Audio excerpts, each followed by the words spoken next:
அன்புக்குரியவர்களே, உங்களுக்கு பைபிள் சொல்லப்படுகின்ற இயேசு கிறிஸ்துவின் நாமத்தில் வாழ்த்துக்களை சொல்கிறோம். இன்றைக்குள்ள பகுதியிலே ஞானஸ்நானம் என்ற ஒரு பகுதியிலே இருக்கின்ற சில வசன சந்தேகங்கள் நமது சகோதரனுக்கு இருக்கிறது. இதை பைபிளின் அடிப்படையில் நாம் எப்படி பார்ப்போம். அதாவது புதிய நன்மை என்று அவர்கள் நற்கருணை என்பதை சொல்கிறார்கள். இதற்கு மட்டும் வயது என்ற ஒரு காரணத்தை வைத்திருக்கிறார்கள். அதாவது 5வது வகுப்பு படித்திருக்க வேண்டும், 12வது வயது முடிந்திருக்க வேண்டும். இப்படியெல்லாம் இவர்கள் சொல்லும்போது ஏன் ஞானஸ்நானத்திற்கு மட்டும் இவர்களுக்கு இந்த பிரச்சனை? பைபிள் அடிப்படையில் நாம் அதை பார்க்கலாம். பைபிளிலே ஞானஸ்நானம், அதாவது ஞானம் வந்த பிறகுதான் ஞானஸ்நானம் என்று பைபிள் தெளிவாக சொல்கிறது. இன்னும் சொல்லப்போனால் கர்த்தருக்கு பயப்படுதலே ஞானத்தின் ஆரம்பம் என்று இருக்கிறது.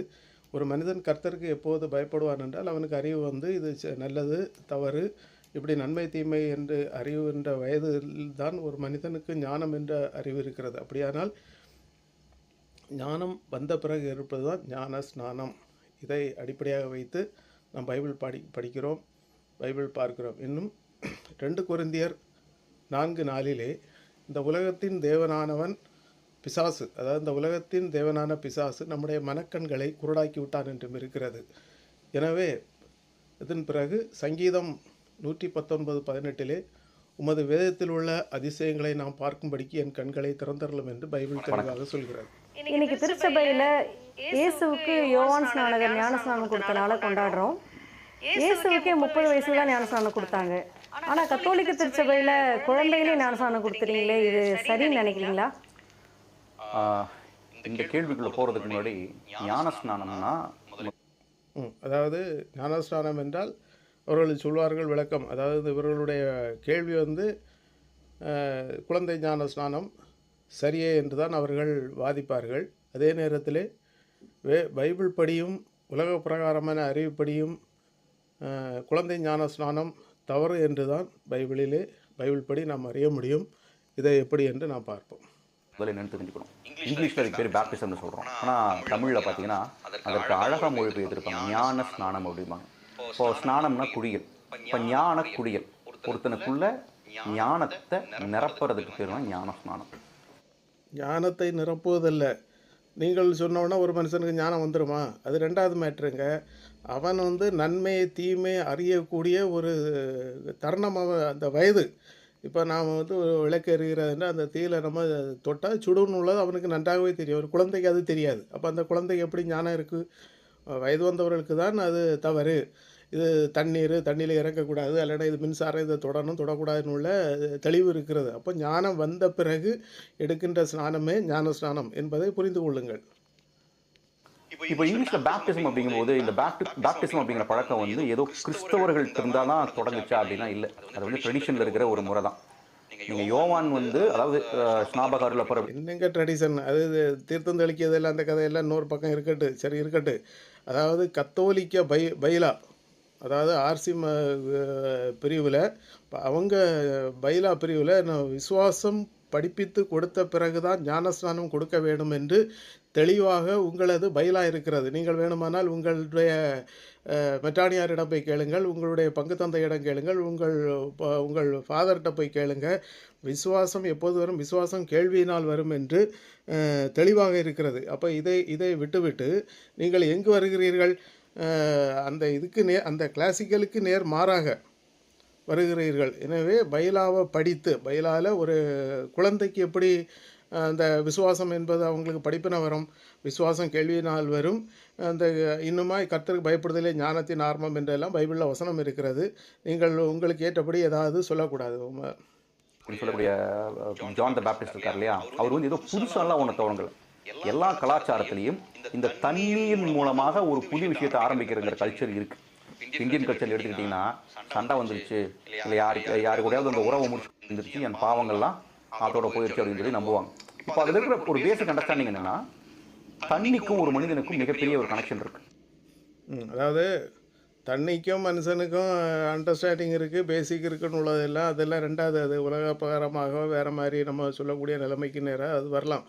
மத்தேயு 3:6, மார்க் 1:5, லூக்கா 3:7 நற்செய்தி இந்த நூற்களை நாம் பார்க்கும்போது அவர்கள் எல்லாரும் அதாவது தங்கள் பாவங்களை அறிக்கையிட்டு தான் யோவான் ஸ்நாபகன் திருமுழுக்கு யோவானிடம், அதாவது நீங்கள் சொல்கின்ற பேப்டிஸ்ட் ஜானிடம் ஞானஸ்நானம் எடுத்ததாக பைபிள் தெளிவாக சொல்கிறது. இன்னுமாய் அப்போஸ்தலர் 2:38 அதிலே கர்த்தராகிய இயேசுவை ஏற்றவர்கள், அதாவது கர்த்தராகிய இயேசு கிறிஸ்துவின் பேரில் ஞானஸ்நானம் பெற்றார்கள் என்று தான் பைபிள் இருக்கிறது. இதை இன்னும் உறுதிப்படுத்தவிட அப்போஸ்தலர் 19:5 நீங்கள், அதாவது திருத்தூதர் பணிகள் 2ஆம் அதிகாரம் 38ஆம் வசனத்திலே தெளிவாக இருக்க, நீங்கள் கர்த்தராகிய இயேசு கிறிஸ்துவின் பெயரால் ஞானஸ்நானம் பெறுங்கள் என்று திருத்தூதர்கள் சொல்லி அப்போஸ்தலர் திருத்தூதர் பணிகள் 19:5 அவர்கள் கர்த்தராகிய இயேசு கிறிஸ்துவின் பெயரால் ஞானஸ்நானம் பெற்றார்கள் என்று தெளிவாக இருக்கிறது. இதுதான் பைபிளுக்குள்ள அடையாளம்.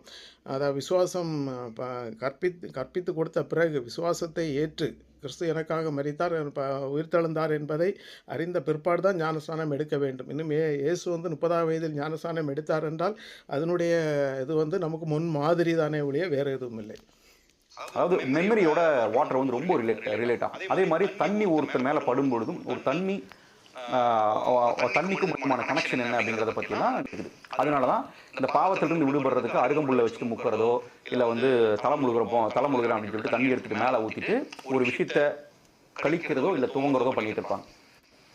அப்போ அதனுடைய அடையாளமாக அவர் என்ன பண்ணுறாரு, அதே மாதிரி அவங்கள முழுக்கி எடுத்து அவங்களுக்கு அந்த தண்ணீரில் அவங்கள பேப்டைஸ் பண்ணி ஒரு புது. ஆமாம், நீங்கள் அது இப்படி எதெல்லாம் உலகத்துக்கு ஏற்றபடி கொண்டு வந்து இந்தியாவில் இந்து மத கலாச்சாரம் இருந்துச்சு. அதில் இந்து மத தெய்வங்களை என்ன செய்தாங்க, தேரில் பிடிச்சி நிறுத்தி அதை என்ன செய்தாங்க, ஊராக சுற்றிட்டு வந்தது போல் நீங்களே என்ன செய்கிறீங்கன்னா மரியாள் என்ற ஒரு சிலை, அது இந்தியாவிலே வேறு தெய்வங்கள் இருக்குது, இந்த இடத்துல மரியாள் தான் இது என்று சொல்லி இந்து மத கலாச்சாரப்படி கொண்டு வர கேட்டபடி நீங்கள் இதை என்ன செய்கிறீங்க, கொண்டு வரீங்க. சரி, அது உங்கள் விருப்பம், சரி இருக்கட்டும், ஓகே. நம்பிக்கையை அதாவது புது நம்பிக்கையை ஏற்றுக்கிறதுக்கு அவங்கள தயார்படுத்துறாங்க. இப்போ முதல்ல இருந்தாலும் கூட திருத்துவத்தை மக்கள் அறியாதவர்களாக இருந்தார்கள். எங்கள் திருத்துவம் அறிந்தோமா அறியவில்லை. இந்த திருத்துவம் என்கிறதான பிரச்சனை வந்த இடம் ஞானஸ்நானம் என்ற ஒரே ஒரு இடத்துல தான் வந்தது. அதாவது மத்தேயு 28:19 இதிலே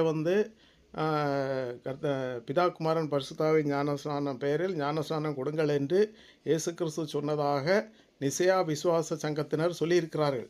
ஆனால் அதனுடைய மூல பைபிள், அதாவது என்சைக்ளோபீடியா ஆஃப் என்று அவங்களுடைய பழைய புக்குகள் இருக்கும்போது அது உங்கள் மெட்டானியார்களுக்கும் ஃபாதர்களுக்கும் நன்றாக தெரியும். அதில் இயேசு கிறிஸ்து சொன்னது, நீங்கள் உலகமெங்கும் சுற்றி திரிந்து என் பெயரால், இன் மை நேம், அதாவது இயேசு கிறிஸ்துவின் பெயரால் ஞானஸ்நானம் கொடுங்கள் என்று சொல்லி இருக்கிறது. இந்த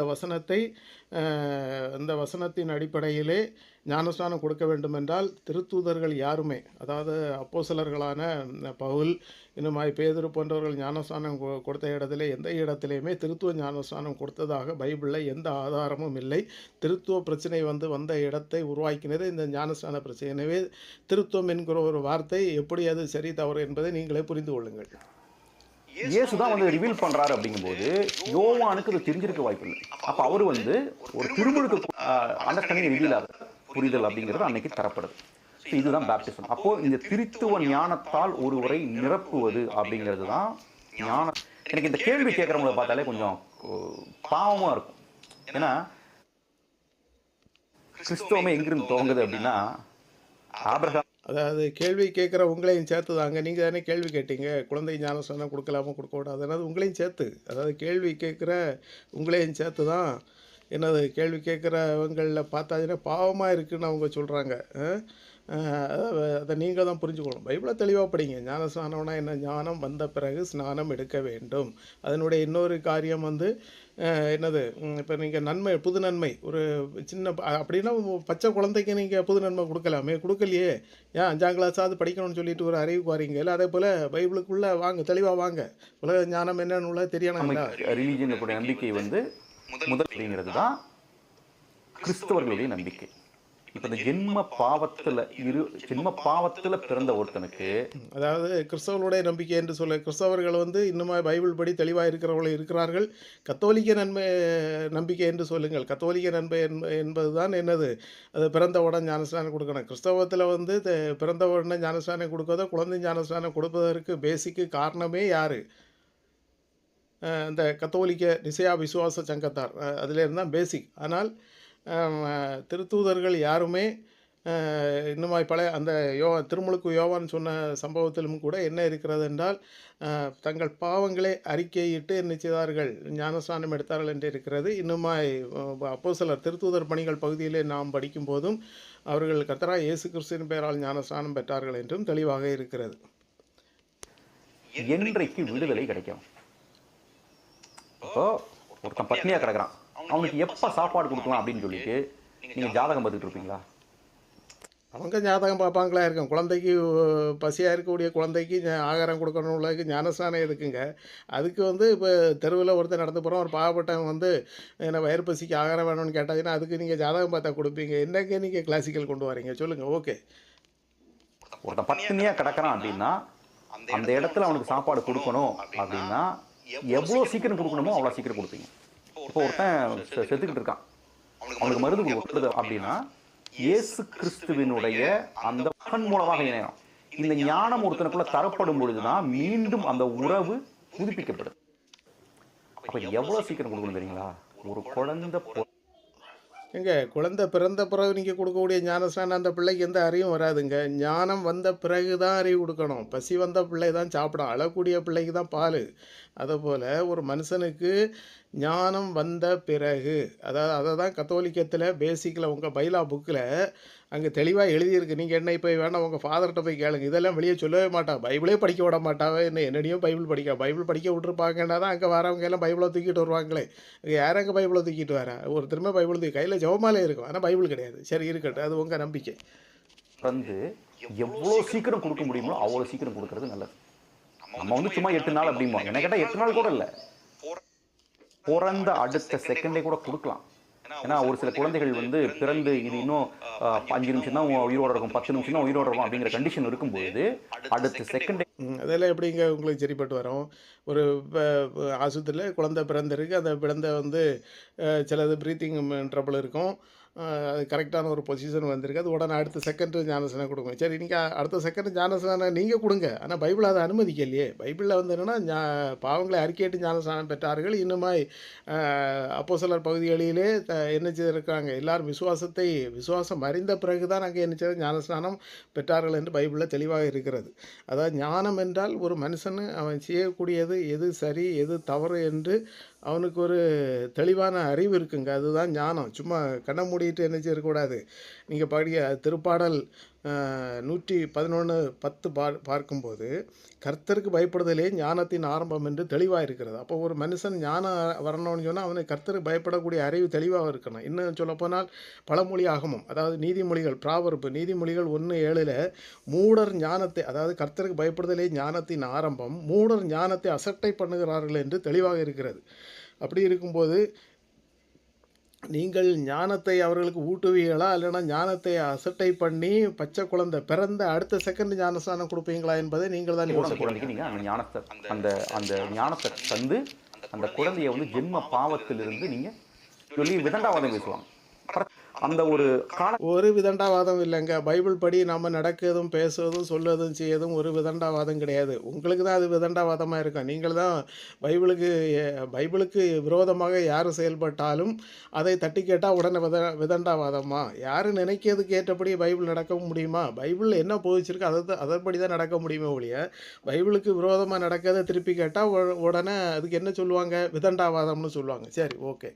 காலகட்டத்தில் அது ரிவீல் ஆகுது அப்படிங்கிறதுக்காக உங்களுக்கு 30 வயசுல தான் ரிவீல் ஆகணுமா அப்படின்னா அது மடத்தனம். எப்படிங்க மடத்தனம்?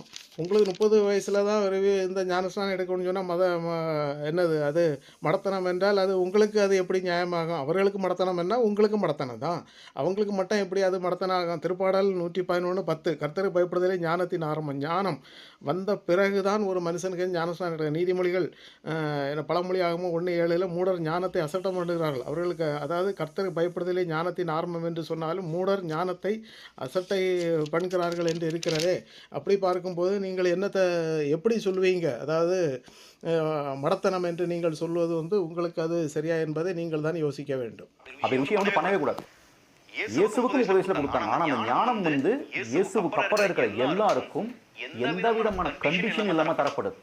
அப்படி எவ்வளோ சீக்கிரம் முடியுமோ அவ்வளோ சீக்கிரம் கொடுத்து முதல்ல அந்த ஜென்ம பாவத்தில் கிறிஸ்துவனுடைய அன்பு தாங்க எல்லாருக்கும். பச்சை குழந்தைக்கு வந்து வேத புஸ்தகத்தை பற்றி எந்த அறிவோ இல்லைன்னு சொன்னால் சொல்லப்போனால் நம்ம வீட்டில் உள்ளவங்களை பற்றி உள்ள ஒரு தெளிவான அறிவோ இருக்காது. இப்படி இருக்கும்போது நீங்கள் எப்படிங்க பச்சை குழந்தையை கொண்டு நீங்கள் ஞானஸ்நானம் கொடுப்பீங்க? சரி, ஓகே, இருக்கட்டும். வந்து நீங்கள் அந்த குழந்தைய காப்பாற்றணும். இப்போ வச்சுக்கோங்க, 12 வயசுல கொடுக்குறீங்க, இல்லை 18 வயசுல கொடுக்குறீங்க, அது வரைக்கும் அது ஜென்ம பாவத்தோட அந்த பாவ இயல்போட தான் இருக்கும். அப்போ பாவ இயல்போட அது எப்படி பாவம் பண்ணாமல் இருக்கும்?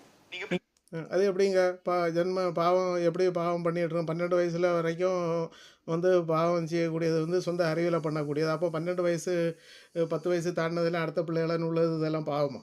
அப்படின்னு இன்னைக்கு உள்ள பிள்ளைகள் யாருமே பக்கத்தில் உள்ள பிள்ளைகளன்னு உள்ள இல்லை, என்னது வட்டப்பேர் சொல்லி கூப்பிடல, இப்படியெல்லாம் நீங்கள் எப்படிங்க சொல்ல முடியும்? அதெல்லாம் சொல்ல முடியாதுங்க.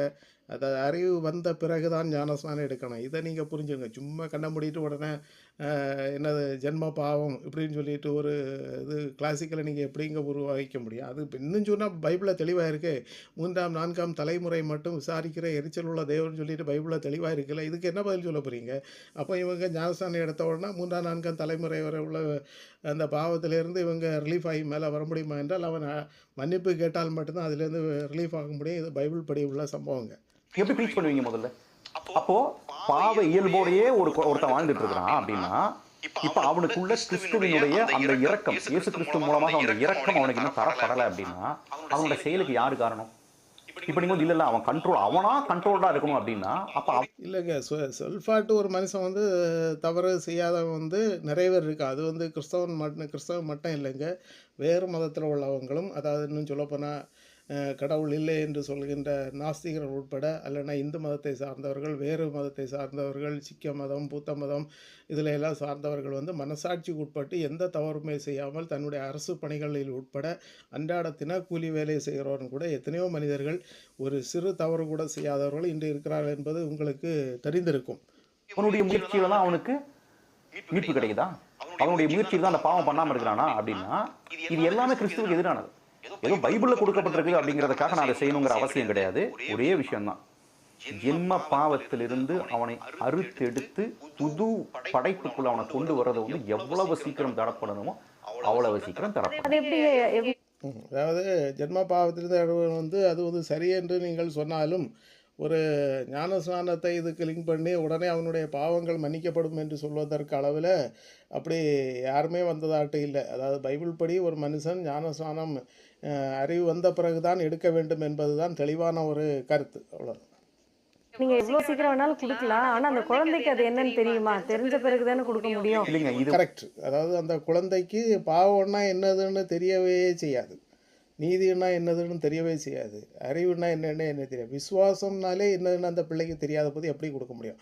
அதுக்கு தான் கத்தோலிக்க பைலா அவங்க இந்த ஒரு கத்தோலிக்க ஒரு அமைப்பு பிரிவிலே, அது எந்த மலங்கரை கத்தோலிக்கமானாலும் சரி, இல்லைன்னா வேறு ஆர்சி இது சார்ந்த எந்த இதானாலும் சரி, அவங்களுக்கு என்று ஒரு பைலா இருக்கிறது.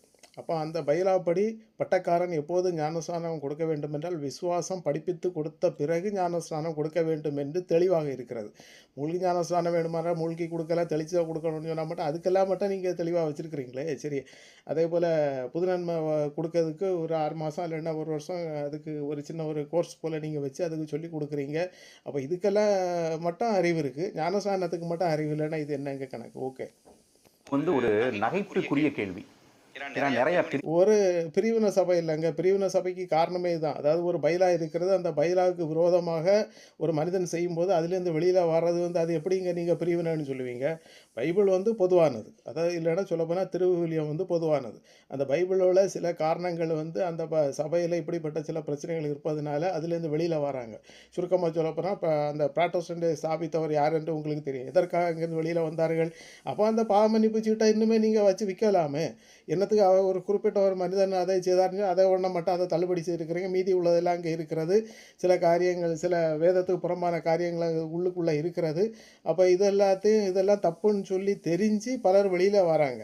இங்கேருந்து அங்கே போகிறாங்க, உடனே பிரிவினை சபைன்னு சொல்லாங்க. இன்றைக்கி வந்து ஒரு உலக பிரகாரமான நன்மைக்காக ஒரு மதத்திலேருந்து இன்னொரு மதத்துக்கு போகிறதும், இன்னொரு மதத்துலேருந்து இன்னொரு மதத்துக்கு போகிறதும், கிறிஸ்தவத்திலே உட்பிரிவுகள் எத்தனை இருந்தாலும் இங்கேருந்து அங்கே போகிறது, அங்கேருந்து இங்கே இருக்கிறதும் வருது.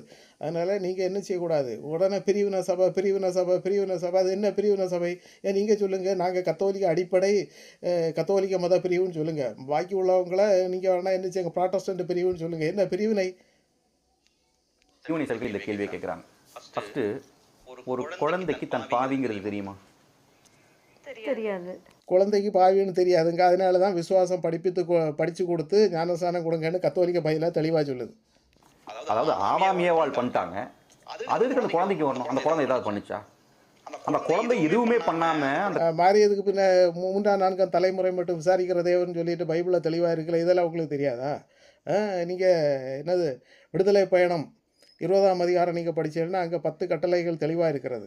அதில் வந்து எது சரி தவறு, எந்த மாதிரி உள்ள வழிபாடு செய்யக்கூடாது என்று தெளிவாக இருக்கிற. இதில் என்ன செய்யணும், முற்பிதாக்கள் செய்த தவறு 3ஆம் 4ஆம் தலைமுறை மட்டும் விசாரிக்கிற எரிச்சல் உள்ள தேவன் சொல்லிட்டு பைபிளில் தெளிவாக இருக்குது. இது எல்லாத்தையும் விட்டுட்டு நீங்கள் என்ன செய்கிறீங்க, எதையோ ஒன்று சொல்லி அவர் வந்து என்ன செய்தார், பேழை செய்ய சொன்னார், உடன்படிக்கை பேழை செய்ய சொன்னார், அதுக்கு மேலே தூதரை செய்ய சொன்னார், மண்ணினால் மனுஷனை செய்தார், உடனே அது விக்கிரகாய்க்கு உடனே அதை அப்படி ஒரு கும்பிட சொல்லி இப்படி எல்லாமே நீங்கள் சில நியாயங்கள் பைபிளுக்கு விரோதமான நியாயங்களை சொல்கிறீங்க. சரி, அதை நீங்கள் சொல்லிட்டு போங்க, அது உங்களுக்கு சொல்வதுக்கு உரிமை இருக்கிற நீங்கள் சொல்லுங்கள். நம்ம இப்போ பேப்டிசம் வந்து எப்போ இருக்கோம்னா பைபிளில் என்ன இருக்குது அதான் டாபிக். ஓகே, குழந்தை பாவம் கேரி ஆகிட்டு வருதுன்னா அந்த குழந்தை எதுவுமே பண்ணாமல் ஒரு புண்ணியம் கேரி ஆகிட்டு வரக்கூடாதா?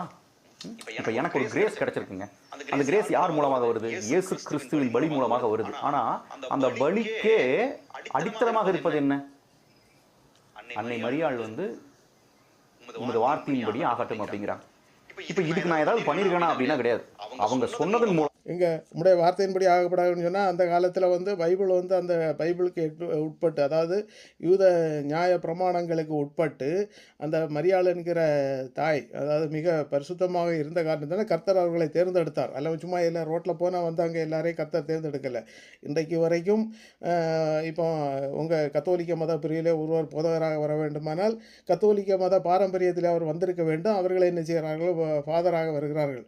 ஒரு வேறு பிரிவில் எடுத்து போனால் அது கிறிஸ்தவத்திலே மற்ற பிரிவுகள் நீங்கள் சொல்லுகிறது போல் பிரிவினை சபைன்னு சொல்லுகிற ப்ராட்டஸ்டன்ட் இங்கே கூட ஒரு போதகராகவோ வர வேண்டுமானால் அவர்களுக்கு என்ன சொன்னால் அவர்கள் பாரம்பரியத்திலே இன்னொரு இடத்துல இருந்து அங்கே சேர்ப்பாங்களா, சேர்க்க மாட்டாங்க.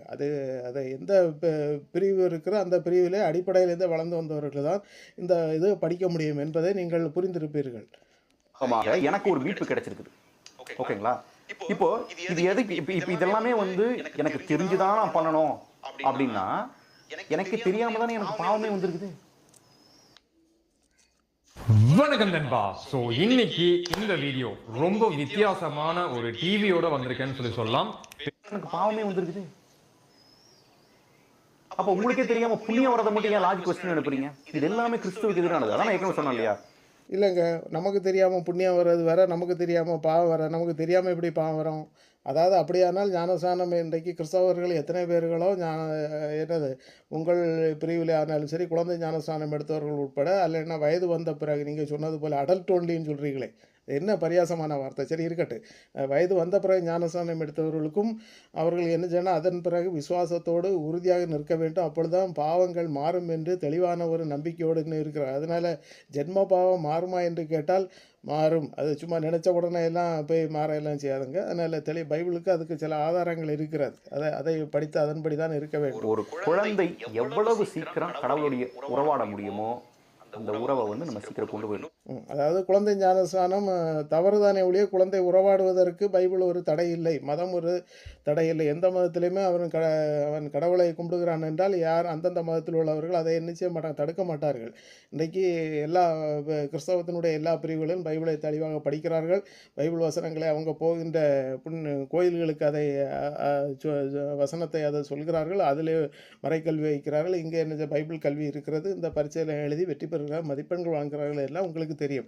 ஏன்னா பைபிள்னா என்னன்னு தெரிஞ்சாதான் அவங்க கடவுளை அன்பை புரிய முடியும். வேதாகம போதனைகள் பைபிள் படித்து சண்டே ஸ்கூல் போகிறாங்க, மறைக்கல்வி போகிறாங்க, இதெல்லாம் தெரிஞ்சு அவர்கள் இதை சரியாக படிக்க முடியுமே ஒழிய பிறந்த குழந்தைக்கு ஞானஸ்நானம் கொடுக்கிறது என்பது சரியில்லை. இன்னொரு விஷயம் என்னன்னா, ஞானஸ்நானம் கொடுக்கப்பட்ட அந்த நொடி இருக்குது இல்லையா, அந்த குழந்தை வந்து ட்ரினிட்டேரியன் ட்ரூத்துக்குள்ள இருக்குது. தந்தையாம் ட்ரினிட்டேரியன் ட்ரூத்துக்குள்ளே இருந்தவுடனே திருத்துவத்தை உருவாக்கின கத்தோலிக்கத்துக்குள்ளே இருக்குன்னு அர்த்தம். அப்படி எல்லாருமே ஞானஸ்நானம் எடுத்த உடனே இன்னும் ட்ரினிட்டேரியன் ட்ரூத்துக்குள்ளே எல்லாம் இருக்க முடியாது. திரும்ப அதுக்கப்புறம் அவர்களுக்கும் சில பிரச்சனைகள் வரதான் செய்கிறது. ஏதோ நீங்கள் சொன்னது போல் எங்கேயா ஒன்று அப்படி இருந்திருக்கோம், உடனே அது இதுதான் காரணம் என்று சொன்னாலே ஏற்றுக்கிட முடியுமா? கடவுளோட ஒன்றிக்குது. அதாவது அடுத்த செகண்டே கூட அந்த குழந்தைக்கு டெம்டேஷன் வரலாம், தாட் வரலாம். அதாவது ஒரு குழந்தையிலிருந்தே நான் தெரியுதுல்ல, அந்த தாட்டு வரலாம், டெம்டேஷன் வரலாம், எல்லாம் வரணும்னு சொல்லிட்டு நீங்களே சொல்கிறீங்க.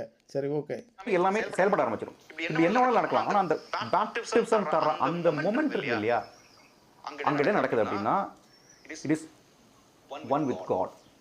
தந்தையோடு மகனோடு தூய ஆவியோடு இது ஒன்றித்திருக்கு. அதனால தான் திருத்துவம், அதாவது காணக்கூடாத இறைவன் இயேசுவாக வெளிப்பட்டார். இது ஒரு பக்கம் இருக்க, நீங்கள் 3 கடவுள் ஒரு இடத்துல ஒரு ஆசனத்தை போட்டு அதில் நடுவில் பிதா இருப்பார், இந்த பக்கம் ஒரு சேரில் வந்து இயேசு இருப்பார், இந்த பக்கம் ஆவியானவர் தூய ஆவியானவருக்கு சேர் இல்லை, ஆவியானவராக இருப்பார். இதுதான் திருத்துவங்க. ஆனால் பைபிளில் எந்த இடத்துலையுமே 3 பேரும் சேர்ந்து நின்னதாக எந்த ஆதாரமும் இல்லை. அதாவது மறுரூப மலையிலேன்னு பார்க்கும்போது கூட மோசே எலியா காணப்பட்டால் இயேசு நின்றார். அப்போ சுற்றி இருந்த சவுண்டு கேட்க பார்த்து சுற்றி பார்க்கும்போது அங்கே இயேசுவை தவிர வேறு யாரும் காணவில்லை. சரி, இருக்கட்டும். சரி, அது ஒரு பக்கம் இருக்கட்டும். இது இன்னொரு டாபிக். சொல்லுவாங்க, செய்யக்கூடிய ஒரு சந்தர்ப்பம் கூட கிடைக்காது. அப்போ அந்த பரிசுத்த திறந்தோம்னா அந்த குழந்தை ஆவத்தையும் நீங்கள் வச்சுக்கிறீங்க. அதை நீங்கள் வந்து கட்டுவதால் நீ தொடர்ச்சியாக பார்த்து அதை இழந்துட்டாங்க. அதே போல அந்த குழந்தையும் பிறந்த உடனே நான் இயேசுவோடு கிறிஸ்து யார், மகனாகிய கடவுளை பற்றின கிட்டத்தட்ட அது எல்லாமே அறிவியலோட நம்ம பொருத்தி பார்க்கணும். புரிந்து கொள்வதற்கு, கடவுளை புரிந்து கொள்வதற்கு அது ரொம்ப ஹெல்ப் புரிதலை உண்டு பண்ணி, பட் இந்த மேஜிக் அப்படிங்கிற மாதிரிலாம் ஒரு விஷயம் கிடையாது. அதனால சொல்றாங்களே, அதை பற்றி என்ன நினைக்கிறீங்க? இதுவும் வந்து அடுத்த காமெடி இது உங்களுக்கு தாங்க. நீங்கள் தானே சந்தேகம் கேட்குறீங்க. சந்தேகம் கேட்குற உங்களுக்கு தான் இந்த காமெடியான பதில், வேறு யாருக்கும் கிடையாது. இது எல்லாருமே பைபிளை தெளிவாக படித்து தெளிவாக இருக்கிறாங்க. இன்னும் கேதலிக்ஸும் கூட சில கேள்விகளை கேட்டு அவங்களுக்கு புரிஞ்சுன்னு சொன்னால் அவங்க ஃபாதர்கிட்ட போய் கேட்பாங்களான்னு பார்த்தா கேட்க மாட்டாங்க. கேட்டாச்சுன்னா அவங்கள திட்டி போடுவாங்க, இல்லைன்னா வேறு ஏதாவது சொல்லுவாங்க. என்ன செய்யறதுக்கு, நாங்கள் பைபிள் இவ்வளோ தூரம் நாங்கள் இதிலே இருந்துட்டோமே, இனி என்ன செய்ய, எப்படி வெளியில் வர்றது அப்படின்னு பயந்து கட்டுக்குள்ளே இருக்கிறவங்க என்ன இருக்கிறாங்க. அதே நேரத்தில் ஒரு வீட்டில் உள்ள ஒரு குடும்பம், இல்லைன்னா அந்த குடும்பத்தில் உள்ள ஒரு ஆள் கூட கிறிஸ்தவத்தை அறிஞ்சு ஒழுங்கான ஆராதனைக்கு நேராக திரும்பக்கூடிய ஆட்களும் இருக்க தான் செய்கிறேன். அவங்கள போய் வேதத்தை பற்றி கேட்க வேண்டியதுன்னு அவங்கள்ட்ட போய் கேளுங்க சொல்லலாம். ஏன்னா நான் தான் சொன்னேன், காலம் கனிந்த என் ரத்தமும், அவர் எல்லாத்தையும் சொல்லிட்டு இதை எடுக்கக்கூடாதோ அதை எடுத்துட்டு இருக்காங்க. சிம்பிள் தான் சொல்றேன், காலம் கனிந்த பொழுது நான் உண்டாருன்னு சொல்ல பார்க்குறோம். அப்போ அவர் வந்து கிட்டத்தட்ட நம்ம ஊரில் ஒரு புளித்தோட கட்டிட்டு சுற்றிட்டு இருக்கிற மாதிரி தான் அவர் அங்கே சுற்றிட்டு இருக்கார். அப்போ அங்கிருந்து வர்றவங்களுக்கு என்ன பண்ணிட்டு கூப்பிட்டு போய் பக்கத்தில் இருக்கிற ஆற்றுல முங்கி எடுத்து, கூட்டிகிட்டு போய் பக்கத்தில் இருந்த ஆற்றுல முங்கி எடுத்து ஞானஸ்நானம் கொடுத்தாருன்னு எங்கெங்கே இருக்குது. அதில் இருக்கிற புரிதல் என்னன்னா, தண்ணீர் ஒருவன் மேல் பட வேண்டுமா, தண்ணீர் ஒரு பட்டவுடனே இப்போ நீங்கள் ஒரு ஆளுக்கு தண்ணியை கோரி மேலே விட்ட உடனே புனிதன் ஆயிடுவான்னு நீங்கள் சொல்கிறீங்க, அப்படிதானே? நீங்கள் சொல்லக்கூடிய புனிதன் எல்லாம் எப்படிங்க?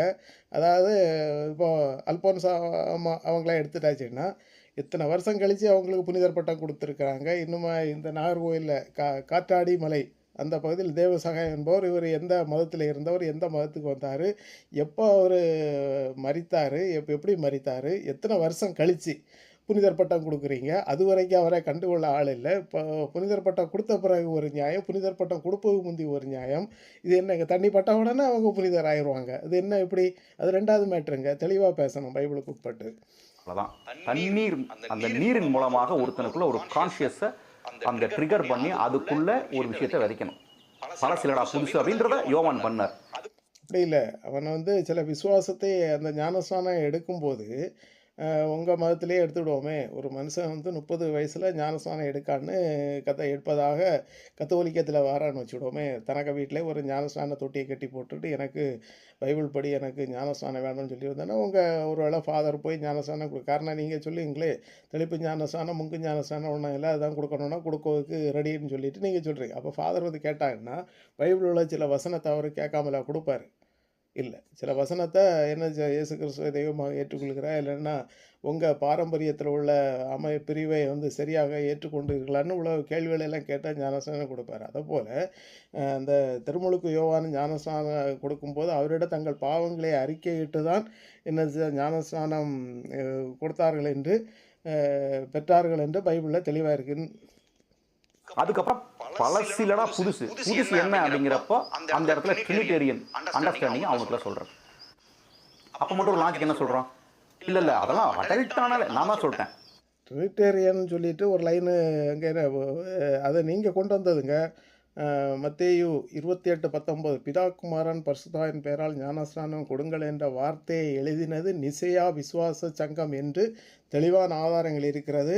அது என்சைக்ளோபீடியா புஸ்தகத்திலே நீங்கள் பார்க்கும்போது அதை உருவாக்கினது யார், அதிலே இருந்து சில தொடர்ச்சிகள் இன்றும் இருக்கிறது. இன்னுமா ஞானஸ்நானம் கர்த்தராகிய இயேசு கிறிஸ்துவின் பெயரால் ஞானஸ்நானம் கொடுக்கின்ற பிரிவுகள் உலகெங்கிலும் இருக்கிறது, இந்தியாவிலும் இருக்கிறது. நீங்கள் இருக்கக்கூடிய பட்டணம் எங்கே, அந்த பட்டணத்திலும் இருக்கிறது. அதை நீங்கள் பார்த்து தெரிந்து கொள்ளுங்கள். 30 வயதில் வேதம் படித்து தெளிந்த புத்தியோடு ஞானஸ்நானம் எடுப்பது தான் சரி என்று தெளிவான கருத்து. ஓகே, நீங்கள் இங்க எதையும் செய்ய வேண்டியதில்லை, அது உங்களுக்கு இரக்கத்தால் தரப்பட்டது. பழைய இல்லைங்க, இயேசு கிறிஸ்து வந்து இங்கே ஞானஸ்நானம் எடுத்தாருன்னா அவர் 30 வயசில் அவருக்கு ஞானஸ்நானம் அவருக்கு கிடைச்சின்னா அது வந்து அவருக்கு நமக்கு முன்மாதிரி. அந்த முன்மாதிரி தான் அது. பாவத்துக்கு நீங்க காரணம் இல்லை அப்படின்னா அதே மாதிரி கிரேஸுக்கும் நீங்க காரணமா இருக்க வேண்டிய அவசியம் இல்லை. எந்த வயசுல வேணாலும் தரலாம். அப்போ எதுக்காக நீங்க 18 வயசுல வரைக்கும் வெயிட் பண்ணணும்? எல்லாருக்கும் கிரேஸு கிடைக்காதுங்க. கிறிஸ்துவை ஏற்றவர்களுக்கு தான் கிரேஸு. உங்கள் வீட்டில் உள்ளவங்களுக்கு தான் உங்கள் வீட்டில் உள்ள ஆசீர்வாதம். உங்கள் பெரியப்பா வீட்டில் உள்ளவங்களுக்கு அங்கே உள்ள ஆசீர்வாதம். சும்மா எல்லாருக்கும் எல்லா இடத்துலையும் கிரேஸ் எல்லாம் கிடைக்காது. இன்னும் இருந்தாலும் ஒரு சரி, அடுத்த வீட்டுக்காரர்களுக்கு ஒரு நியாயம். ஒரு மனுஷன் பிரமாணத்துக்குள்ளே வரும்போது தான் அந்த பிரமாணத்தில் யாரை பற்றி சொல்லப்பட்டுள்ளதோ அவர்களுக்குள்ளே வரும். அதற்காக ஒரு தகுதிக்கு முஞ்சி, அதாவது அது ஒரு அறிவை ஏற்பதற்கு முன்பு உள்ளதற்கு அவருக்கு அறிவார்ந்தவர்கள் இருக்கிறார்கள், அவர்கள் அதற்கு பாதுகாப்பு, அவர்களோடு அது ஒன்றித்து வரும் என்பது உண்மை. நீங்கள் சிஸ்டமேட்டிக்காக செய்யணும் அப்படின்னா இயேசுக்கு 30 வயசுல நீ 30 வயசு ஞானம் சரிதானே? சிஸ்டமேட்டிக்காக செய்யணும்னா இயேசு கிறிஸ்து 30 வயசுனா நீங்கள் 30 வயசில் ஞானஸ்நானம் எடுங்க. அதான் கரெக்ட். அப்போ தான் நீங்களும் டெய்லி பைபிள் பைபிள் படிக்கிறதுனால என்னன்னு உங்களுக்கு தெரியும். சும்மா உங்களை 10 வயசில் முக்கிய எடுத்துட்டு நீ என்கிட்ட கேட்டுட்டா ஞானஸ்நானம் கொடுத்தான்னு கேட்டாச்சுன்னா அதுக்கு என்ன பதில் சொல்லுவீங்க? உங்கள் வீட்டில் ஒரு பச்சை குழந்தை, நீங்கள் வந்து எப்பா நான் உனக்கு பிறந்த உடனே ஞானஸ்நானம் தந்தாச்சு, நீ அப்படி இருக்காத இப்படி இருக்கான்னு சொன்னால் அது எங்கே எப்படிங்க கேட்கும்? கேட்கவே செய்யாது. அவன் 30 வயசில் அவன் ஞானஸ்நானம் எடுக்கிட்டு அப்போ என்ன செய்வான்? நீ ஃபாதரோ இல்லைன்னா நீ இன்னும் இடத்துல போய் ஞானஸ்நானம் எடுத்து அவங்ககிட்ட கேள்வி கேட்டாங்களே, இந்த கேள்விக்கெல்லாம் நீ பதில் சொன்னா இல்லைன்னு தன்னுடைய மனசாட்சியை தன்னை பாதிக்கும். பிறந்த உடனே அடுத்த செகண்ட் நீங்கள் சொன்னது போல போய் ஞானஸ்நானம் கொடுத்தாச்சுன்னா அந்த குழந்தைக்கு நாளைக்கு புத்தி சொல்லச்சில நீ என்கிட்ட கேட்டுட்டா ஞானஸ்நானம் கொடுத்தா, ஞானம் வந்த பிறகுல அறிவோடு தானே ஞானஸ்நானம் எடுக்கணும். இயேசு கிறிஸ்து அப்படியெல்லாம் ஞானஸ்நானம் எடுத்தார். அது அப்படி தானே பைபிளில் ஆதாரம் இருக்கிறது. இது உங்களுக்கு தெரியாதான்னு கேட்டால் நீங்கள் அப்போ என்ன பதில் சொல்லுவீங்க? உங்கள் ஞானம் எங்கே போச்சுன்னு தான் திருப்பி கேள்வி கேட்டால் என்ன பதில் சொல்லுவீங்க? அதில் இன்னொரு கேள்வி இருக்குது. ஏசியா 30 வயசுல எடுத்தாரு. இயேசு 30 வயசுல தான் புரிதல் வந்துச்சா? அப்போ தான் அவர் வந்து மெச்சூர்ட் ஆனார். இயேசு 30 வயசில் ஞானஸ்நானம் எடுத்தால் அது உங்களுக்கு முன்மாதிரிங்க. இயேசு 30 வயசில் ஞானஸ்நானம் எடுக்காமல் இருந்தாலும் இயேசு கிறிஸ்துன்னு வந்து ஒரு ஆள் பிறக்கலைன்னு சொன்னாங்கன்னா இன்றைக்கி மீட்பு எப்படி இருந்திருக்கும்? இன்றைக்கும் கோயிலில் போய் என்ன ஆடை வெட்டதும் மாட்டை வெட்டதும் கோழி வெட்டதும் புறா வெட்டதும் தான் இதான் நடந்துகிட்ருக்கோம். அது தெரியாதா உங்களுக்கு? இயேசு கிறிஸ்து வந்து அவர் என்றுமே கர்த்தர் என்று பைபிள் பழைய ஏற்பாட்டிலிருந்து ஏசாயா தீர்க்கதரிசி முதல் தெளிவாக சொல்லப்பட்டுள்ள சம்பவம் உங்களுக்கு தெரியும். இயேசு கிறிஸ்துனுடைய வம்சவரில் ஆபிரகாமிலேருந்து இங்கு வரவுள்ள தெளிவான விளக்கங்கள் இருக்கிறது. ஓகே, அது கிடையாது. அவர் பிறப்பதற்கு முன்பும் கடவுள், குழந்தைகளையும் கடவுள், வாலிபத்திலையும் கடவுள், எப்பவுமே அவர் கடவுளாக தான் இருக்கிறார். அப்போ அவருக்கு எப்போ வேணாலும் கொடுத்துருக்கலாம். ஆனால் அவருக்கு ஏன் 30 வயசில் கொடுத்தாங்க? இப்படிலாம் கேள்வி. அவருக்கு ஏன் 30 வயசில் கொடுத்துருன்னா அது உங்களுக்கு மாதிரி. அப்போ இயேசு கிறிஸ்து வாழ்ந்தது போல் வாழ வேண்டும், ஒரு கிறிஸ்தவன் வாழ வேண்டும் என்பது தான் பைபிளுடைய போதனை, கிறிஸ்தவத்தினுடைய போதனை. சரிதானே? அப்படி இருக்கும்போது 15 நீங்கள் ஞானம் வந்த பிறகுதான் ஞானஸ்நானம் அவருடைய அதை நமக்கு முன்மாதிரியான அறிவு அதுதான் 30 வயசு என்பது அடிப்படையாக. ஞானஸ்நானம் அப்படின்னா என்ன அப்படிங்கிறத புரிஞ்சுக்கிட்டோம்னா இந்த கேள்வியே வர ஒரே விஷயம் தான். ஃபஸ்ட்டு ஞானம், இன்னொன்று ஆதி பாவத்திலிருந்து நமக்கு விடுதலை. ஆதி பாவத்திலிருந்து விடுதலை பெறுவதும் மிக மிக மிக அவசியம். எப்படி எமர்ஜென்சியில் இல்லைங்க. அதாவது ஞானம்னா கர்த்தருக்கு பயப்படுதலே ஞானத்தின் ஆரம்பம். என்று தெளிவாக இருக்கிறது. அந்த கர்த்தர் பயப்படும் பயம் என்பது ஒரு மனுஷனுக்கு உலக பிரகாரமான அறிவு வந்த பிறகுதான் வரும். இனி அடுத்த விசுவாசம் படிப்பித்த பிறகுதான் ஞானஸ்நானம் கொடுக்க வேண்டும் என்று கத்தோலிக்க பைலா தெளிவாக சொல்கிறது. அந்த விசுவாசம் வந்து எப்படி வரும் என்றால் கேள்வியினாலே வரும். அப்போ இந்த யூத பண்டிகை வந்தபோது இயேசு கிறிஸ்து தன்னுடைய தகப்பனார் யோசேப்பு தாயாரோடு பண்டிகை ஆசரிக்க போனார். திருப்பி வரும்போது அவர்கள் என்ன செய்யவில்லை, இயேசு கிறிஸ்துவை காண முடியவில்லை. உறவினர் வீட்டில் வழிநடுவிலே அவர்கள் விசாரித்து வரும்போது அவர் தன்னுடைய ஆலயத்திலே அந்த ஆசாரியர்களோடு வேதவசனத்தைக்கு அடுத்த காரியங்களை குறித்து விவாதித்து கொண்டிருந்தார் என்று தெளிவாக பைபிள் இருக்கிறது. இதுவும் முன்மாதிரி. இந்த முன்மாதிரியின்படி பைபிளை நாமே படித்து நாமே அறிந்து தெளிந்து படித்து பிற்பு ஞானஸ்நானம் எடுப்பது ஒன்றுதான் சரியான முறை. வந்து சீக்கிரமா கொண்டு போய் சேர்த்தாம பொழைச்சிட்டு போனோம். அதே மாதிரி குழந்தை பிறந்த உடனே அதுக்கு கொடுத்தாங்க. அதே மாதிரி இரண்டாவது வந்து குழந்தை பிறந்த உடனே கொடுக்குறது என்பது தப்பு. அது ஏற்றுக்கவே முடியாது. ஓகே, திருத்துவ ஞானத்தை அவனுக்குள்ள கடத்தப்படுது. திருத்துவ ஞானமும் வந்து அது குழந்தையிலிருந்தே அதுக்கு வளர்க்கப்படணும். அந்த குழந்தையிலேயே வந்து தந்தை மகன் தூய ஆவி அதனுடைய ரிஃப்ளெக்ஷன் நமக்குள்ள என்ன இருக்குது, ஆன்மா உடல்.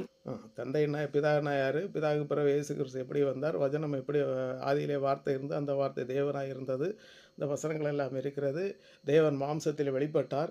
இப்படிப்பட்ட வசனங்களை தெளிவாக புரிய வேண்டும். தெளிவாக புரிந்து அவர் தூய ஆவியானவர் எப்போது அனுப்பப்பட்டார், அதற்கு முன்பு தூய ஆவியானவர் இருந்தாரா என்பது வேத வசனத்தின் அடிப்படை தெளிவாக என்ன செய்ய வேண்டும், அது படித்து புரிய வேண்டும்.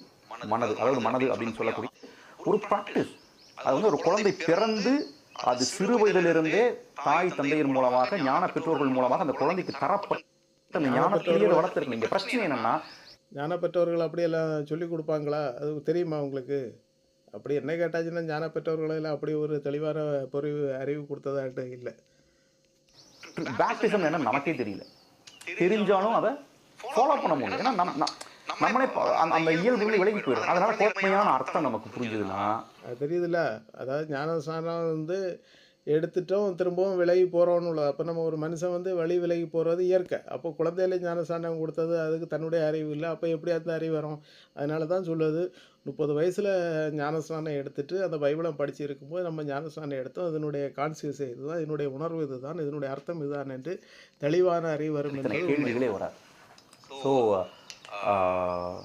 என்னை பொறுத்த வரைக்கும் கொடுக்கலாம்.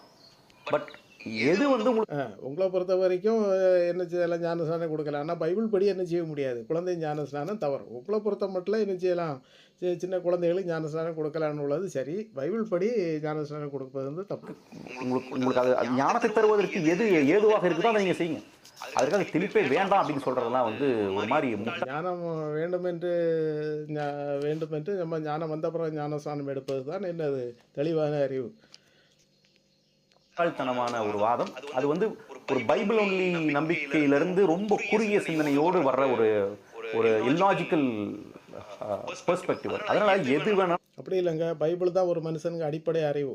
சும்மா கண்ணை மூடிட்டு எல்லாம் நீங்கள் சொல்லுறதெல்லாம் பைபிளுக்கு எதிராக இருக்கக்கூடிய குழந்தை ஞானஸ்நானம் எல்லாம் சரின்னு சொல்லக்கூடிய பைபிளுக்கு வெளியில் உள்ள ஞானம் வந்த பிறகு தான் ஞானஸ்நானம் எடுக்கணும். எல்லா விதத்துக்கும் இன்றைக்கி பைபிளில் அதுக்கு ஆதாரம் இருக்கா, இதற்கு ஆதாரம் இருக்கிறான்னு சொல்லிட்டு கேள்வி கேட்டாச்சுன்னா நீங்கள் அதை உங்களுக்காக என்ன செய்கிறீங்க, சில காரியங்களை என்ன செய்யுங்க, நீங்கள் ஓவர்டேக் பண்ணுறீங்க. அதே நேரத்தில் பைபிளில் இப்படி இல்லை இப்படி இருக்குதுன்னு சொல்லிட்டு பைபிளுடைய ஆதாரத்தை தேடியே தெளிவாக இருக்குது. இந்த உலகத்தில் தோற்றவங்க நிறைய பேர் இருக்கிறாங்க. ஆனால் பைபிள் படி பார்க்கும்போது இந்த உலகத்தை ஆதாயம் பண்ணுவதற்காக கிறிஸ்துவ வரவில்லை. அவர் கிறிஸ்துவ வந்து என்ன செய்தார், பரலோகத்தை ஆதாயம் பண்ணி கொடுப்பது தான் கிறிஸ்துவ வந்தார் என்று பைபிள் தெளிவாக இருக்கிறது. கொடுக்கலாம். நீங்கள் வந்து தெளிப்பும் கொடுக்கலாம், முழுக்கும் கொடுக்கலாம். சர்ச்சை இப்போ மட்டும் தெளிப்பும் கொடுக்கலாம், முழுப்பும் கொடுக்கலாம். அப்போ கத்தோலிக்கத்தில் வந்து ஒரு முழுக்கு ஞானஸ்நானம் கொடுக்கணும்னு சொல்லிட்டு ஒரு ஆள் வந்தாங்கன்னா அந்த இடத்துல என்ன செய்வாங்க, ஃபாதர் கேட்பார், நீ இப்படி இருப்பியா இப்படி இருப்பியான்னு கேட்பார். இப்போ ஞானஸ்நானம் அந்த மனுஷன் வந்து ஞானஸ்நானம் எடுக்கும்போது ஃபாதர் என்கிட்ட இப்படி கேட்டார், மெட்டானியார் இப்படி கேட்டார், இன்னும் ஃபாதர் இப்படி கேட்டார், எல்லாரும் சுற்றி நின்னாங்க, நான் அதுக்கு ஆமாம் என்று தெளிவாக பதில் சொன்னேன். அதனால் பைபிள் என்ன செய்யுது, பைபிள் படி நான் இருக்க வேண்டும் என்று ஒரு சிந்தை அவனுக்கு வரும். இதுதான் தெளிவான உண்மை. எனவே உங்கள் இஷ்டம் போல எல்லாம் ஞானஸ்நானம் கொடுக்க முடியும். அறிவு வந்த பிறகு தான் ஞானஸ்நானம். அப்போ அறிவு வரணும்னு சொன்னால் ஒரு மனுஷன் தானே அந்த தண்ணிக்குள்ளே முங்குவதற்கு ஏற்றபடி வரணும்னு சொன்னால் அவனுக்கு அறிவும் இருக்கணும். அது உண்மை தான். சரிங்களா? ஓகே. தெளிப்பு கொடுக்குற இடத்துல முழுக்க கொடுக்க வேண்டாம்னுலாம் சொல்லலை. அதுக்கு வாய்ப்பு இருந்தது அதுவும் கொடுங்க. முழுக்க கொடுக்க வேண்டாம்னு சொல்லலை, வாய்ப்பு இருந்ததுன்னா அதை கொடுங்கன்னு சொல்லியிருக்குல்ல. அதனால தான் கத்தோலிக்க பைலா தெளிவாக சொல்லியிருக்கு, என்னது விசுவாசம் படிப்பித்து கொடுத்து தான் ஞான ஸ்நானம் எடுக்க வேண்டும் என்று கத்தோலிக்க பைலா இருக்கிறது. இதை நீங்கள் உங்கள் மெட்டானியார் ஃபாதரு உதவி பங்கு தந்தைகிட்ட எல்லாம் போய் கேளுங்க. அங்கே சர்ச்சில் உள்ள என்னது வெஸ்ட்ரியில் வச்சுருப்பாங்க பைலா புக்கு, ஞானஸ்நானம் எடுப்பதற்கான விதிகள்னு சொல்லிட்டு ஒரு புக்கு இருக்குது, அதை போய் கேட்டு படிங்க. ஏன்னா சர்ச்சு முழுக்க ஞானஸ்தானம் கொடுக்க கூடாதுன்னு சொல்லலை, பிரிவினை சபைகள் தான் தெளிப்பு கூடாதுன்னு சொல்லிட்டு இருக்கிறாங்க. அது என்ன இங்கே பிரிவினை சபை? இங்கேருந்து அங்கே போகிறாங்க, அங்கேருந்து இங்கே வராங்க, இப்போ இங்கேருந்து வேறு மதத்துக்கு போகிறாங்க, கொஞ்சம் வசதி வாய்ப்புக்கு தேடி ஒரு மதத்துலேருந்து இன்னொரு மதத்துக்கு போகிறாங்க, வசதிக்காக இங்கேருந்து அங்கே போகிறாங்க, அங்கேருந்து இங்கே வராது. என்ன பிரிவினை சபை? எப்படி பிரிவினை சபையை பாவ மன்னிப்பு சீட்டு கொடுத்தாங்க, அதனால தான் என்ன செய்தாங்க, வெளியில் வந்தாங்க. உடனே பிரிவினை சபையா? அப்போ அவர் வெளியில் வந்த உடனே மட்டும் பாவ மன்னிப்பு சீட்டு கொடுக்கக்கூடிய முறை கத்தோலிக்கத்தில் இப்போ இல்லையில வைங்களா நீங்கள்? அப்போ தெரியல எது பிரிவினை சபைன்னு. அப்போ ஒன்று கூட மக்களுக்கு புரியல. பாவ மன்னிப்பு சீட்டு இனி நீங்கள் 1 லட்ச ரூபா கொடுங்க, 2 லட்ச ரூபா கொடுங்க, பாவ மன்னிப்பு வந்துடும் உங்களுக்கு, அப்படியே சொர்க்கத்துக்கு போயிடலாம் அப்படின்னு சொல்லிட்டு ஒரு நிலைமைக்குள்ளே வந்துடலாம் இல்லை. அப்போ அந்த பாவ மன்னிப்பு சீட்டு முறையை ஒழிக்கிறதுக்கு ஒருத்தர் போராடினார், அவர் வெளியில் வந்தார். அதனால என்ன அது கூட வெளியில் வந்தவங்க எல்லாம் பிரிவினை சபையா? என்னங்க நீங்கள் சொல்கிறீங்க? இப்போ அதனால என்ன ஆகுதுன்னா, நாங்கள் ஏதோ முழுக்க ஞானஸ்தானுக்கு எதிரானவர்கள் அப்படிங்கிற மாதிரி ஒரு விஷயம் சொல்லப்படும். தேவைப்பட்டா நீங்கள் ஒரு 30 வயசுல கொடுக்குறேன் சார், எனக்கு முழுக்க ஞானஸ்தானம் கொடுங்கன்னு சொன்னால் முழுக்க ஞானஸ்தானம் கொடுக்கலாம், ஞானஸ்தானமே வாங்க. அதனால எல்லாரும் என்ன செய்யுங்க, கத்தோலிக்கத்தில் இருக்கிறவங்க பைபிளை தெளிவாக படித்து அறிவு வந்த பிறகு நல்ல புத்தி ஞானம் தெளிவந்த புத்தி எல்லாம் வந்த பிறகு நேராக ஃபாதர்கிட்ட போய் இனி எனக்கு திருமுழுக்கு கொடுங்க, அதை எனக்கு முங்கி தான் ஞானஸ்தானம் வேணும்னு கேளுங்க. அப்போ உங்கள்கிட்ட ஃபாதர் சில கேள்விகளை கேட்பார். நீ இயேசு கிறிஸ்துவ தெய்வமாக ஏற்றுக்கொள்கிற, இல்லைன்னா வேறு யாரையும் ஏற்றுக்கொள்கிறாய், கடவுளாக யாரையெல்லாம் ஏற்றுக்கொள்கிறாய், யாரெல்லாம் உனக்கு கடவுள், உனக்காக யாரெல்லாம் பரிந்து பேசுவாங்க, நீதி யார்கிட்ட ஜெபம் பண்ணணும், உள்ள அடிப்படை அறிவுகள் எல்லாம் உங்களுக்கு தெளிவாக என்னச்சுவாங்கன்னா போதித்து தருவாங்க. அதுக்கப்புறம் ஞானஸ்தானம் எடுங்க. ஒருத்தர் வாங்கலாம், ஆனா இருமுறை வாங்குவதோ இல்ல தெளிப்பு ஞானஸ்தானம் தப்பு அப்படிங்கிற மனநிலையோட வாங்குவதோ, பிரிவினை சபைகளினுடைய அந்த நம்பிக்கையின் அடிப்படையில் வாங்குறதோ தப்பு. அப்படி இல்லை, பிரிவினை சபையினுடைய அடிப்படையில் ஒரு மனுஷனுக்கு யார் தெளிவான அறிவு கொடுக்குறாங்களோ அவங்க தெளிவான அறிவோடு அடுத்த ஞானஸ்தானம் எடுக்கிறதுனால ஒரு தப்பும் கிடையாதுங்க. சொல்லிக்கிறேன், திருத்துவ ஞானஸ்தானம் மட்டும்தான் ஞானஸ்தானம், அதுதான் ஞானம். எப்படிங்க திருத்துவ ஞானஸ்தானம் எடுத்ததாட்டும் கொடுத்ததாட்டும் பைபிளில் எங்கேயாவது ஆதாரம் இருக்கா? காட்ட முடியுமா? தெளிப்பு ஞானஸ்தானம் தப்பு அப்படிங்கிற மனநிலையோட வாங்குவதோ, பிரிவினை சபைகளினுடைய அந்த நம்பிக்கையின் அடிப்படையில் வாங்குறதோ தப்பு. இது இன்னொன்று சொல்லிக்கிறேன், திருத்துவ ஞானஸ்தானம் மட்டும்தான் ஞானஸ்தானம், அதுதான் ஞானம். எப்படிங்க திருத்துவ ஞானஸ்தானம் கொடுத்ததாட்ட பைபிளில் ஏதாவது ஆதாரம் இருக்கா? சொல்ல முடியுமா? கிடையவே கிடையாது. திருத்துவ ஞானஸ்நானத்தை கொண்டு வந்ததே கத்தோலிக்க நிசேயா விசுவாச சங்கம். அதில் என்ன வசனம் இருக்குன்னா, மத்திய 28:19 தெளிவாக இருக்குது. நீங்கள் உலகமுங்க சுற்றி தெரிந்து என் பெயரால் அவர்களுக்கு ஞானஸ்நானம் கொடுங்கள் என்று சொன்ன வேத வசனத்தை, திருவிவிலிய வசனத்தை இந்த கத்தோலிக்க நிசேயா விசுவாச சங்க அங்கே இருந்த விசுவாச சங்கத்தினர் தந்தை மகன் தூயாவி என மாற்றினார்கள். இதுதான் உண்மை. திருத்துவம் இல்லாமல் இயேசுவின் பெயரால் ஞானஸ்தானம் தப்பு அப்படிங்கிற மனநிலையோட வாங்குவதோ, பிரிவினை சபைகளினுடைய அந்த நம்பிக்கையின் அடிப்படையில் வாங்குறதோ தப்பு. இது இன்னொன்று சொல்லிக்கிறேன், திருத்துவ ஞானஸ்தானம் மட்டும்தான் ஞானஸ்தானம், அதுதான் ஞானம். இல்லைங்க, திருத்துவ ஞானஸ்நானம் கொடுத்ததாக பைபிளில் எந்த ஆதாரமும் இல்லை. திருத்துவ ஞானஸ்நானம் தவறு. பைபிளில் மத்திய 28:19 இயேசு கிறிஸ்து என் பெயரால் ஞானஸ்நானம் கொடுங்கள் என்று சொன்னதை நிசேயா விசுவாச சங்கத்தினர் பைபிள் ஏற்றும்போது அதை திரும்ப குரோடீகரணம் செய்யும்போது அதை என்ன செய்தார்கள் என்றால் தந்தை மகன் தூய ஆவி என மாற்றிவிட்டார்கள். கத்தோலிக்க விசுவாச சங்கத்தினர்களுக்கு இயேசு கிறிஸ்துவே மெய்யான தேவன் என்பதை ஏற்றுக்கொள்வதில் அவர்களுக்கு பல முரண்பாட்டு கருத்துக்கள் இருந்ததினால 3 கடவுளை அங்கே புகுத்தி விட்டார்கள். ஆனால் திருத்தூதர்கள் யாருமே திருத்துவ ஞானஸ்நானம் கொடுத்த ஆதாரம் பைபிளிலே இல்லை. திருத்துவம் இல்லாமல் இயேசுவின் பெயரால் கொடுக்கிறதோ இல்லை தந்தையின் பெயரால் கொடுக்கிறதோ தூயாவின் பெயரால் கொடுக்கிறதோ, அதாவது திருத்துவ ஞானஸ்நானமும் கொடுத்ததாக பைபிளில் ஆதாரம் இல்லை. காட்டி தர முடியுமாங்க? கண்ணை மூடிட்டு இருக்கிறீங்க, இல்லை பைபிளை காட்டித்தாங்க. இயேசு கிறிஸ்துவின் பெயரால் மட்டும்தான் ஞானஸ்நானம் கொடுத்திருக்கிறார்கள். இதில் இன்னொன்று சொல்லிக்கிறேன், திருத்துவ ஞானஸ்தானம் மட்டும்தான் ஞானஸ்தானம், அதுதான் ஞானம். அதாவது திருத்துவ ஞானஸ்நானம் கொடுத்த ஆதாரம் பைபிளில் இல்லவே இல்லை சாமி, பைபிளில் இல்லை.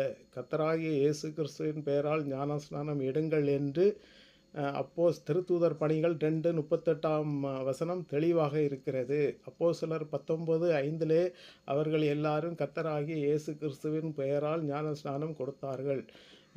திருத்துவ விசுவாசத்தை கொண்டு வந்தது கத்தோலிக்க நிசையா விசுவாச சங்கம் என்று ஆணித்தரமாக சொல்ல முடியும். திருத்துவம் இல்லாம இயேசுவின் பெயரால் கொடுக்கிறதோ இல்ல தந்தையின் பெயரால் கொடுக்கிறதோ தூய இயேசுவின் பெயரால் ஞானஸ்நானம் கொடுத்தார்கள்.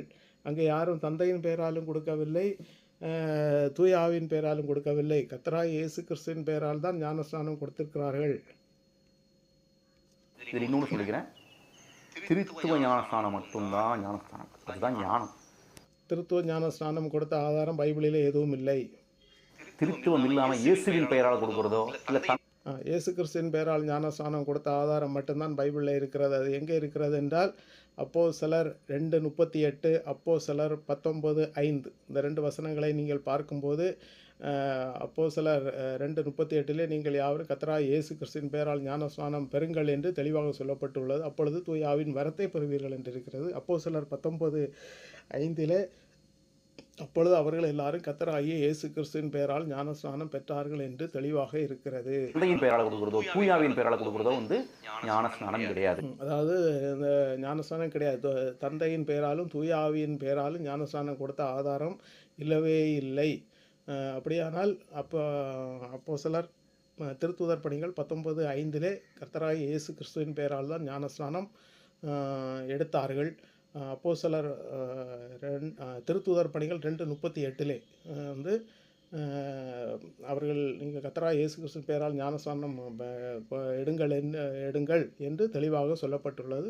திருத்தூதர் பணிகள் 19:5 கர்த்தராகிய இயேசு கிறிஸ்துவின் பெயரால் ஞானஸ்நானம் எடுத்தார்கள். ஆகவே ஞானஸ்நானம் எடுத்தது கர்த்தராகிய இயேசு கிறிஸ்துவின் பெயரால் என்பதற்கு கொடுத்த ஆதாரம் எடுத்த ஆதாரம் பைபிளில் இருக்கிற திருத்துவ ஞானஸ்நானம் கொடுத்ததற்கான ஆதாரம் பைபிளிலே எங்கேயும் இல்லை என்பதை இந்த கத்தோலிக்க நண்பர் தெரிந்து கொள்ள வேண்டும் என்பதை இதை நீங்கள் உங்கள் நிசையா விசுவாச சங்க தலைமை குருக்களுக்கு போய் சொல்லுங்கள். அது ஒரு தப்பான ஒரு பழக்கம். அது ஞானஸ்நானம் கூட சொல்லக்கூடாது. கிறிஸ்தவத்தை பொறுத்தவரை திருத்துவ ஞானஸ்நானம் மட்டுமே ஞானஸ்நானம். அதாவது அது தப்புங்க. ஏன்னா ஞானஸ்தானம் தேவையில்லையாங்கிற கேள்வியே நிறைய இருக்குது. கிறிஸ்துவத்துக்குள்ளேயே ஞானஸ்தானமே தேவையில்லைன்னு சொல்லிட்டு இருக்கிற குரூப்லாம் இருக்குது. அதான் சொல்லுங்க, பைபிள் ஒன்லி படிச்சுன்னா எக்கச்சக்கமான கேள்விகள் வரும். அதெல்லாத்தையும் ஒமிட் பண்ணிடுங்க. ஞானஸ்நானம் அப்படின்னு வந்தால் ஒரே ஞானஸ்நானம். அந்த ஒரே ஞானஸ்நானம் ங்கிற கேள்வியே நிறைய இருக்குது. கிறிஸ்துவத்துக்குள்ளேயே ஞானஸ்தானமே தேவையில்லைன்னு சொல்லிட்டு இருக்கிற குரூப்லாம் இருக்குது. அதான் சொல்லுங்க, பைபிள் ஒன்லி படிச்சுன்னா எக்கச்சக்கமான கேள்விகள் வரும். அதெல்லாத்தையும் ஒமிட் பண்ணிடுங்க. ஞானஸ்நானம் அப்படின்னு வந்தால் ஞானஸ்நானம் என்று வந்தால் ஒரே ஞானஸ்நானம். அது கர்த்தராகிய இயேசு கிறிஸ்துவின் பெயரால் ஞானஸ்நானம் கொடுக்க சொன்னதும் எடுத்த ஆதாரமும் திருத்தூதர் பணிகள் 2:38 திருத்தூதர் பணிகள் 19:5 நீங்கள் தெளிவாக பாருங்கள். இதுதான் சரி. இதை ஒட்டி இன்னும் சில கேள்விகள் இருக்கு. அதை நம்ம அதனால் நீங்கள் எல்லாரும் என்ன செய்யுங்கன்னா பைபிளை தெளிவாக படிங்க. குழந்தை ஞானஸ்நானம் தவறு, திருத்துவ ஞானஸ்நானம் தவறு. பைபிளிலே கர்த்தராகிய இயேசு கிறிஸ்துவின் பெயரால் ஞானஸ்நானம் எடுத்தார்கள் கொடுத்தார்கள் என்று தான் பைபிளிலே தெளிவாக இருக்கிறது. இன்னும் சொல்லப்போனால் புது நன்மை என்கிறதான நற்கருணை பயிற்சி வகுப்பிற்கு நீங்கள் ஆயத்த வகுப்பு நடத்துகிறீர்கள். அதாவது ட்ரைனிங் கோர்ஸ் நடத்தி அதுக்கு 5வது வகுப்பு முடித்த பிறகு தான் என்ன கொடுக்குறீங்க, புது நற்கருணை நீங்கள் கொடுக்கிறீர்கள்.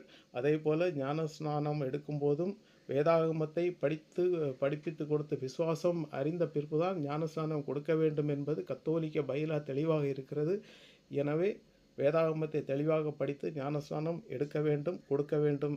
அதை பைபிளுக்கு விரோதமாக செய்கின்ற அனைத்தும், அதாவது திருவசனத்துக்கு விரோதமாக எது செய்தாலும் அது தவறு, அநீதி.